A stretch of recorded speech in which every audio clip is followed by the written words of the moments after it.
Hello everyone. हमारा आज का topic Huna invasion and the fall of Gupta empire या decline of Gupta empire. Actual में अगर हम देखें गुप्ता एम्पायर के डिक्लाइन के, तो उसमें एक जो मेन कॉज है वो हूणा इन्वेजन। एक्चुअल में हूण कौन थे? तो हूण सेंट्रल एशिया की एक ट्राइब है। इनका जिक्र महाभारत के भीष्म पर्व में मिलता है और इनको मलेच्छ नाम से जाना जाता है। और वैसे हूणों की कई ब्रांचेस थी, परंतु अगर हम देखें तो यहाँ पे जो जिस ब्रांच ने अटैक किया उसको वाइट हूनास बोला जाता है। आइए डिस्कस करते हैं कि कैसे गुप्ता एम्पायर का फॉल हुआ और उसमें हूना इन्वेशन का कितना बड़ा रोल प्ले किया। हूनों के दो इंपॉर्टेंट रूलर्स के बारे में हम यहाँ पे चर्चा करेंगे, जिनका नाम तोरामन और मेहरकुल है। मेहरकुल इंपॉर्टेंट है क्योंकि बुद्धिस्ट जो टेक्स्ट है उसमें मेहरकुल को हूनों का डिस्ट्रॉयर बताया गया है, क्योंकि हूनों का विनाशक बताया गया है। इसके अलावा एक रूलर यशोधर्मन के बारे में पढ़ेंगे, जो एक्चुअली में मालवा का रूलर है। उसका ओरिजिन इंडियन ओरिजिन है और वो हूणों को एंड करेगा और साथ साथ में गुप्ता एम्पायर को भी डिस्ट्रॉय करेगा। तो चलिए लेक्चर की स्टार्टिंग करें। तो देखिए, जैसे अगर हम हूणा इन्वेशन की बात करें तो हूणों का जो इन्वेशन हुआ था वो अगर हम देखें हिस्ट्री में, तो सबसे पहले कुमार गुप्त के टाइम पे हुआ। जैसे मैंने बताया था कि जो हूण थे वो सेंट्रल एशिया के लोग थे। अगर हम देखें हूणों की लोकेशन की कहाँ पे रहते थे, तो ये अगर आप देखोगे तो ये हिंदुकुश माउंटेन है। ये हिंदुकुश माउंटेन है और ये रिवर ऑक्सस है, जिसको आज आमू दरिया बोला जाता है। रिवर ऑक्सस, और ये क्या है आपका हिंदुकुश। तो इस वाले जो रीजन था यहाँ पे, इस जो रीजन था इसको बैक्टीरिया बोलते थे, बैक्टीरिया। और इस पार इस वाला जो रीजन है, यानी कि जो रिवर ऑक्सस है अमू दरिया के पार, यहाँ पे जो लोग रहते थे उनको हूनास बोलते थे। एक्चुअल में जो महाभारत का भीष्म पर्व है उसमें उनको मंगोल ओरिजिन का बताया गया। अब हमने पढ़ा भी था कि जो चंद्रगुप्त विक्रमादित्य था, चंद्रगुप्त विक्रमादित्य ने जो गुप्ता एम्पायर था उसको पूरा का पूरा, बैक्टीरिया में उस समय कुशाणास थे, उनको भी जीत के उसने अपने साम्राज्य में मिला दिया था। तो चंद्रगुप्त विक्रमादित्य के बाद उनका जो बेटा बनता है कुमारगुप्त। तो नॉर्मल सी बात है, यहाँ पे शक भी नहीं है, कुशाल भी नहीं है, तो अब हूण है। हूण नॉर्मल सी बात है कि इस एरिया को कैप्चर करने की कोशिश करेंगे, जीतने की कोशिश करेंगे, क्योंकि ये जो एरिया है most fertile land of the world. इसके अलावा इन्होंने क्या करा, सबसे पहले हूणों ने 440 सी के आसपास 440 सी के आसपास पर्शिया पे अटैक किया, यानी कि आज के ईरान पे अटैक किया और उसको कैप्चर कर लिया। और अपनी जो राजधानी थी उसको बल्ख में बनाया। बल्ख यानी कि आज का जो अफगानिस्तान, वहाँ पे इन्होंने उस एरिया को कैप्चर करने के बाद, अब नॉर्मल सी बात थी, जो गुप्ता एम्पायर था और उसका उनका जो फ्रंटियर था आपस में मिल रहा था, और लगातार उन्होंने वहाँ पे क्या करे करना स्टार्ट किया, आक्रमण करना स्टार्ट किया। और एक बड़े क्षेत्र में बाद में तोरामन के नेतृत्व में एक किंगडम एस्टेब्लिश किया। उसके बाद उनका जो बेटा था मेहरकुल, उसने भी एक बड़े क्षेत्र पे शासन किया। तो ये इनका बैकग्राउंड। तो ध्यान रखिएगा, सेंट्रल एशिया के लोग हैं, मध्य एशिया की एक ट्राइब है जो भारत में आक्रमण कर रही है। इनको व्हाइट हूणास के नाम से, यानी कि सफ़ेद हूण के नाम से भी जाना जाता है। तो जैसे मैंने बताया, कुमारगुप्त का शासन काफ़ी लंबा था। 415 के से लेके 455 तक इनका शासन था। इनके टाइम पे हूणों ने पहली बार आक्रमण किया था, लेकिन उन्होंने इनको डिफीट कर दिया।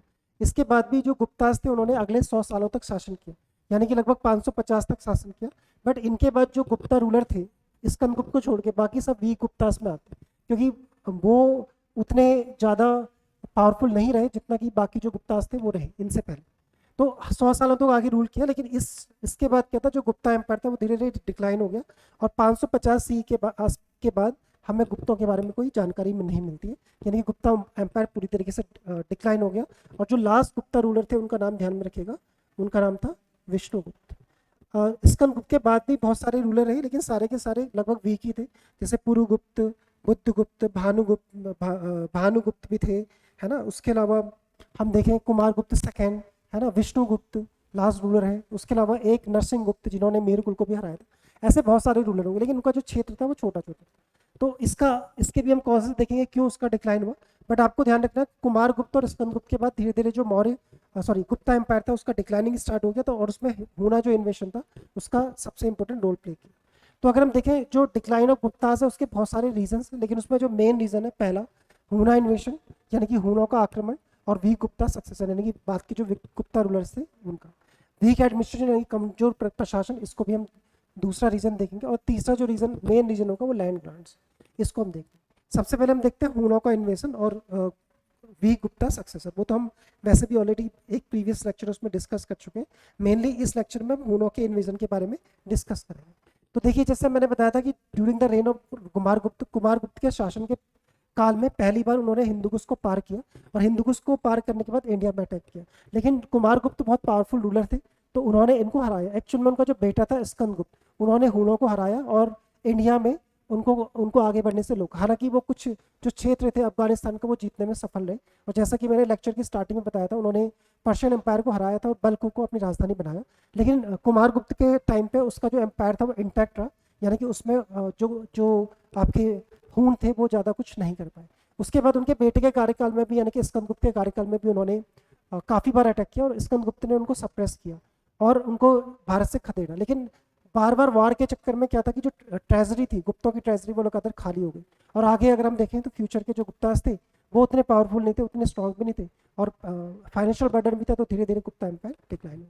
तो यहाँ पे हम उसी चीज़ को देखेंगे। During the rain of Kumar Gupta, Huns cross Hindu Kush mountain and invade India. Lecture की स्टार्टिंग में मैंने बताया था कुमार गुप्त ने उनको हराया भी, यानी कि उनके बेटे ने स्कंदगुप्त ने, और जो एम्पायर था उसको स्थायित्व रखा, उसको बनाए रखा। लेकिन स्कंदगुप्त के टाइम पे भी लगातार अटैक होते रहे। उसकी वजह से जैसे मैंने बताया खजाना खाली हो गया, कई बार अटैक किया। और हालांकि जो स्कंदगुप्त थे वो काफ़ी पावरफुल थे, स्कंदगुप्त ने हराया भी इनको, और उसने विक्रमादित्य का टाइटल भी लिया, और काफ़ी पावरफुल रूलर थे स्कंदगुप्त। और स्कंदगुप्त का जिक्र जो आपका जूनागढ़ इंस्क्रिप्शन है उसमें भी जिक्र आता है, क्योंकि जूनागढ़ इंस्क्रिप्शन में हुनों के इन्वेशन के बारे में बताया गया कि हुनों ने तोरामन और मीरकुल के नेतृत्व में भारत पर आक्रमण किया था। तो अगर पूछा जाए कि कभी कौन से इंस्क्रिप्शन में मेंशन है कि हुनों का भारत में अटैक हुआ था, तो वो जूनागढ़ इंस्क्रिप्शन है। इसके अलावा हेमसांग ने भी बताया अपनी पुस्तक में। इसके अलावा एक राज तरंगड़ी पुस्तक है, उसमें भी हुनों के इन्वेजन के बारे में बताया।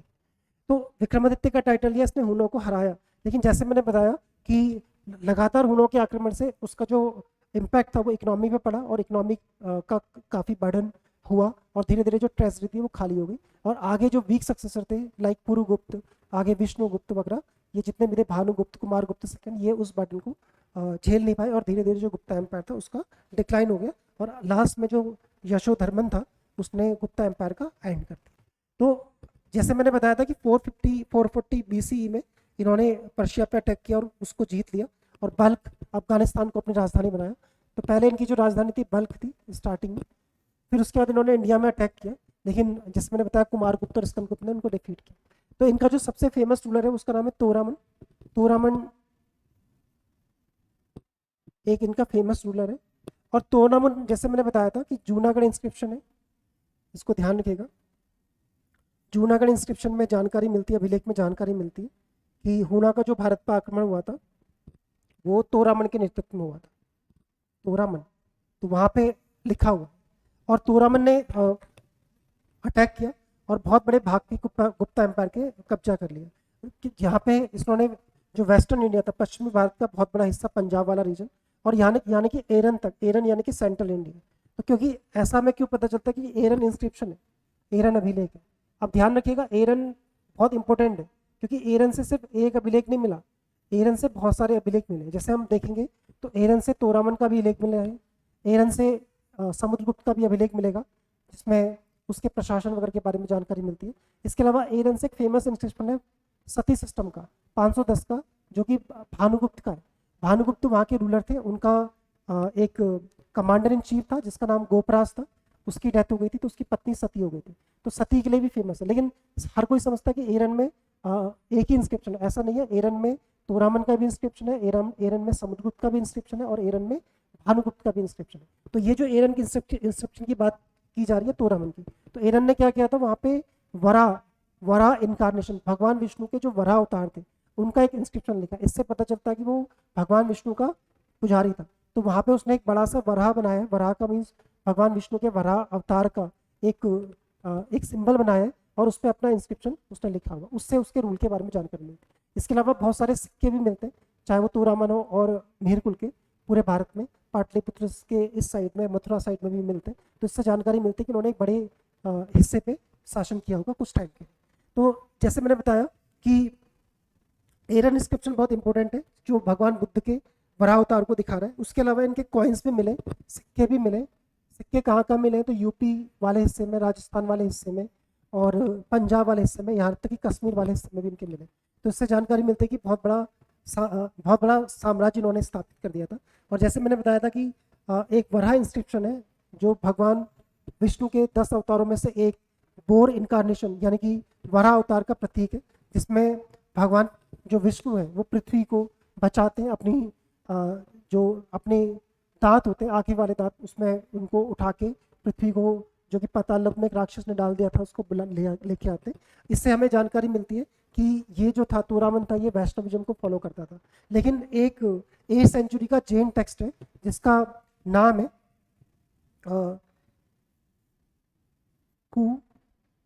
कुवाल्यमल।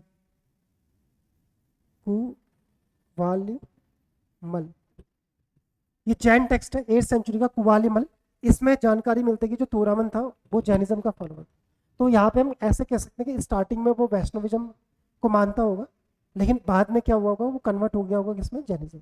इस तरीके से हम कह सकते हैं। तो एरन इंस्क्रिप्शन से जानकारी मिलती है कि वो वैष्णविज्म का फॉलोअर था, लेकिन जो जैन टेक्स्ट है 8th सेंचुरी का कुवाल्यमल, उससे हमें जानकारी मिलती है कि वो जैनिज्म का फॉलोअर था। तो ये हम कह सकते हैं कि स्टार्टिंग में वो भगवान विष्णु का फॉलोअर था, लेकिन बाद में उसने किसको अडॉप्ट कर लिया था, जैनिज्म को अडॉप्ट कर लिया था। तो कुल मिला के यहाँ पे आपको एरन इंस्क्रिप्शन को ध्यान में रखना है, जो किसका है, तोरामन का है। और जैसे मैंने बताया था कि एरन में से तोरामन का नहीं है, वहाँ पे समुद्रगुप्त, भानुगुप्त, बुद्धगुप्त का भी वहाँ पे इंस्क्रिप्शन आपको मिलेगा, अलग अलग है चारों कुछ। अब देखिए इसके बाद तोरामन का जो बेटा है मेहरकुल के बारे में हम देखते हैं। मेहरकुल इंडियन हिस्ट्री में इसलिए फेमस है कि ऐसा माना जाता है कि बुद्धिज्म के डिस्ट्रक्शन में इसका बहुत बड़ा रोल है। जैसे अगर हम देखें कि कहा जाता है कि जो मेहरकुल था उसने बहुत सारे बौद्ध विहार और मोनेस्ट्री और इवन नालंदा को भी उन्होंने डिस्ट्रक्शन किया। इवन बोध गया में भी उन्होंने डिस्ट्रक्शन किया, बहुत सारे बौद्ध भिक्षुओं को भी मारा। तो कुल मिला के इसको बौद्धों का संहारक बोला गया। ह्वेनसांग ने भी इसका जिक्र किया है और ह्वेनसांग ने बोला है कि इसकी जो राजधानी थी वो साकल यानी कि आधुनिक सियालकोट थी। राजतरंगड़ी में भी इसका जिक्र है और राजतरंगड़ी में भी इसकी क्रुएलिटी को दिखाया गया। और राजतरंगड़ी कश्मीर का इतिहास है जिसको कल्हड़ ने लिखा है। परंतु ऐसा माना जाता है कि ये भगवान शिव का पुजारी था, यानी कि शैव धर्म को फॉलो करता था, क्योंकि इसके सिक्कों में भगवान शिव के फोटो मिले हैं, यानी कि पिक्चर्स मिले हैं। बाद में इसको यशोधर्मन ने भी हराया और बुद्धगुप्त ने भी हराया। कहा जाता है कि यशोधर्मन ने इसको मार दिया। इस तरीके से यहाँ से भारत से हुनों का रूल खत्म हो गया। लेकिन सबसे जो डेंजरस था वो आपका मेहरकुली था, और खासकर इसको बुद्धों के संग्राहक के रूप में जाना जाता है। तो यानी कि ह्वेनसांग, ध्यान रखेगा, ह्वेनसांग ने क्या बताया, इसकी राजधानी बताई है, और उसकी राजधानी को क्या बताया, साकल। साकल आधुनिक सियालकोट है, जो कि खेल के सामानों के लिए काफी फेमस है, सियालकोट पाकिस्तान। उसके अलावा जैसे मैंने बताया राजतरंगिणी फेमस बुक है जिसको कल्हड़ ने लिखा है। पॉलिटिकल साइंस की बुक है, जैसे अर्थशास्त्र है, राजतरंगिणी कल्हड़ ने लिखा है। ये जो राजतरंगिणी है कश्मीर का इतिहास है, कश्मीर के शासकों के बारे में इसमें जानकारी मिलती है। तो उसी में इसकी भी जानकारी मिलती है मेहरकुल की, और इसकी क्रूलिटी को वहाँ पे दिखाया गया कि इसने वहाँ पे बौद्धों का विनाश किया था, हालांकि शैव धर्म को इसने प्रमोट किया। इस तरीके से राजतरंगिणी में भी इसकी जिक्र मिलती है। जैसे मैंने बताया कि मेहरकुल किसका था, भगवान शिव का, यानी कि शैव धर्म का फॉलोवर था, क्योंकि इसके जो सिक्के हैं उसमें भगवान शिव की फोटो मिलती है। और जो गुप्ता रूलर थे नरसिंह गुप्त, इन्होंने इसको हराया था, नरसिंह गुप्त ने हराया, और बाद में जो यशोधर्मन था उसने भी हरा के इनको मार दिया।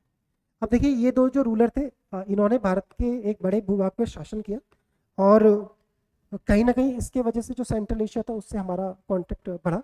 बाद में ये खैर हूण जो थे भारत की जातियों में मिक्स हो गए, कुछ क्षत्रियों में कन्वर्ट हो गए, ऐसा माना जाता है। आगे हम उसको डिस्कस करेंगे। लेकिन एक मालवा जो रीजन था उसमें एक पावरफुल रूलर आया, यशोधर्मन।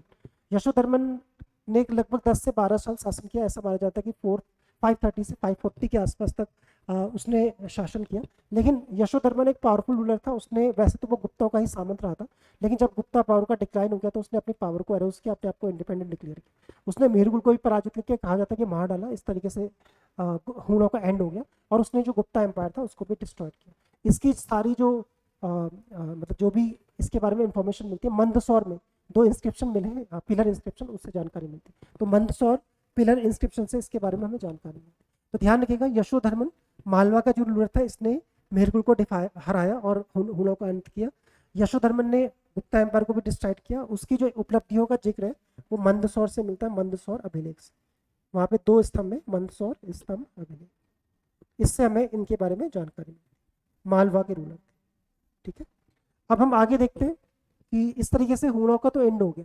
अब जैसे हमने हमारा जो टॉपिक था वो हुणा इन्वेजन और डिक्लाइन ऑफ गुप्ता एम्पायर, तो हुणों गुप्ता एम्पायर के डिक्लाइन में हुणों का तो एक बहुत बड़ा रोल था, क्योंकि उसकी वजह से उनका जो एम्पायर था वो फाइनेंशियली वीक हो गया, और जब आप फाइनेंशियली वीक होते हो तो नॉर्मल सी बात है आप आर्मी को मेंटेन नहीं कर पाते, तो ये उसका रीजन था। बट अगर हम देखेंगे यहाँ पे कि और भी जो रीजन थे बड़े रीजन, जिसमें एक था उनका वीक एडमिनिस्ट्रेशन। तो वीक एडमिनिस्ट्रेशन कैसे था उसको हम यहाँ पे चेक करते हैं कि एक्चुअल में क्या होता था। जैसे हमने स्टार्टिंग से देखा था, खासकर समुद्रगुप्त के टाइम पे आपने देखा था कि समुद्रगुप्त ने पूरे साउथ इंडिया तक कैप्चर कर लिया था, कन्याकुमारी तक। लेकिन गुप्तों की एक पॉलिसी होती थी कि वो समुद्रगुप्त के टाइम से ही वो जब किसी को हराते थे वहाँ के रूलर को, तो उसकी गद्दी को वापस करते थे। जैसे अगर हम साउथ इंडिया की जो उसकी पॉलिसी देखें, जिसको दक्षिणापथ अभियान बोला जाता है, जिसको प्रयाग प्रशस्ति में भी लिखा है, उसको बोला गया है ग्रहण मोक्ष अनुग्रह। तो यानी कि उनका राज्य लौटा देना और करना। और कई बार तो क्या होता था कि वो as a Samant he rule करते थे उस रीजन में, और जब सेंट्रल अथॉरिटी वीक होती थी वो अपने आप को इंडिपेंडेंट डिक्लेयर करते थे। तो ये भी एक बहुत बड़ा रीजन था। तो यहाँ पे हमने उसी चीज को बताया गया कि ये क्या था, एक फ्यूडल सिस्टम था, और जब भी सेंट्रल अथॉरिटी कमजोर होगी वो फिर क्या हो जाएंगे, वो अपने आप को इंडिपेंडेंट डिक्लेयर करेंगे। जबकि अगर हम मौर्यों की पॉलिसी को देखें इसके कंपेरिजन में, तो मौर्यों ने डायरेक्ट कंट्रोल किया, इसलिए बड़े लंबे टाइम तक 40 साल तक अशोक ने अच्छे से वहाँ पे रूल किया। उससे पहले उसके फादर बिंदुसार ने, उससे पहले उसके जो दादा थे चंद्रगुप्त मौर्य, उन्होंने भी किया। लेकिन जो इनकी फ्यूडल पॉलिसी थी कहीं ना कहीं वो डिक्लाइन का कारण बनी।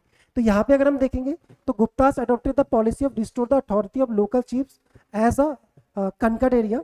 दे use to rule this area feudatory of Gupta kings, यानी कि गुप्ता के अंडर ही काम करते थे। जैसे कि कोई ए रूलर है, कोई बी रूलर है, कोई सी रूलर है, डी रूलर है, इनको क्या बोला जाता था, इनको टाइटल दिया जाता था एज ए टाइटल। कई बार पूछ ली जाते हैं, इनको परिराजक बोला जाता था, परिराजक, ऐसे टाइटल पूछ लेते हैं अक्सर, यूपीएससी पूछते।